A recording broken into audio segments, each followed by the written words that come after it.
ઈ તો આ નીલું બેને મોકલ્યું તો એટલે આવ્યું તું. અરે ભાઈ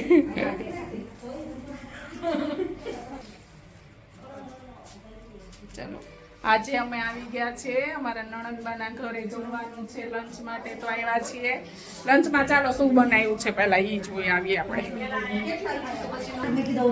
ચાલો શેનો પ્રોગ્રામ છે?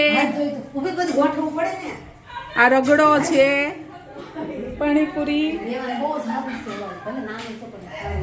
પ્યાજ, મસાલો, ચણા. ચાલો ટેસ્ટ કરીને કહીએ. જો અમારા સૌથી મોટા જેઠાણી હાય. ઓ નણંદબા હાય. બ્લોગમાં આવશો કાલ તમે? ઓહો આ તો અમારા ભાણિયા બહુ ભૂલા પડી ગયા છે હો. કેટલા ટાઈમે હો. હાય. ચલો જો અહીંયા તો શાકભાજી ફુલાવાનો પ્રોગ્રામ ચાલુ છે. કેમ છો?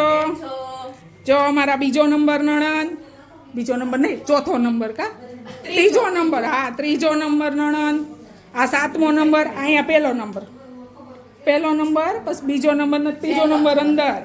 આ છેલ્લો નંબર, આ 7મો નંબર. આ નણંદની ભાણકી માનસી. જો અમારા કાકી, જય શ્રી કૃષ્ણ કાકી. આ જેઠાણી, જય શ્રી કૃષ્ણ ભાભી. ઓહો લસણ ય બોલાવા માંડ્યું. કોનું છે આટલું બધું લસણ? નીલું બેન. પણ મને એમ થયું કે મારે થેલો લઈ જાવ છે, અહીંયા બહુ બધું શાક હોય ને તો લઈ લેવું. પછી મેં આવા ટાણે જાઉં છું હું શાક હોય એમ બી કીધું એટલે હું ન લાવી. ચાલો પાછો ચાલુ કરીએ. જ્યારે જમવા બેસીએ ત્યારે પાણીપુરી કેવી બની છે. પાણીપુરીમાં પડાપુડી થઈ ગઈ છે. નીલુબેન, સિલુબેન, યમ્મી. સોનલબેન, અરે વાહ, મારે હજી ચાખવાનું બાકી. રીટુબેન કેવી બની? કાકી ચવાશે ને? માનસી હજી ટેસ્ટ નથી કરી. અહીંયા તો જો અમારે પાણીપુરી લવર ભાભી. ઓહો પાણીપુરી મળે બીજું કાંઈ ન જોઈ. ઓય તેંડુગર, પાણીપુરી ભાવે છે? હે પાણીપુરી ભાવે છે? અજાણ્યું લાગે ને બિચારાને કા. લીરીસા મુંબઈ જેવી છે?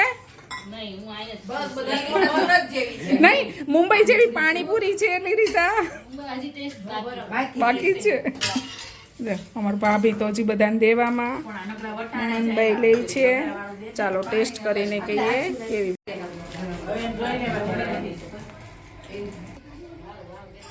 ચાલો જો બધા જમીને બેસી ગયા છે. અહીંયા દુકાન ખોલી દીધી છે બધાએ. રીટુબેન બહુ મસ્ત છે. થોડોક હાથેથી આમ રાખો તો તમારો સાઈડ. આવો મસ્ત છે. એ મીટ પેલામાં ચાલે એવો વેસ્ટર્ન ઉપર. આ સેટ બહુ સારો છે. બતાવો. જો મસ્ત સાડી પર વેર કર્યો ને તો બહુ ફાઇન લાગે એવો છે વેસ્ટર્ન લુક પર. વાવ.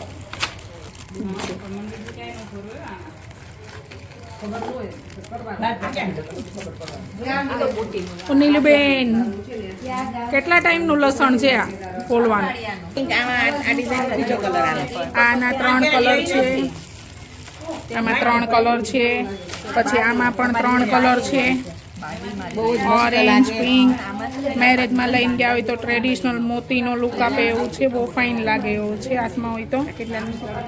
તો 100 રૂપિયાનું જ છે પર્સ. 3 કલર. જો આ અમારા સોનલબેન છે. બહુ મસ્ત રેસા બનાવે છે. પછી આપણે એની રીલ્સ ઉતારશું.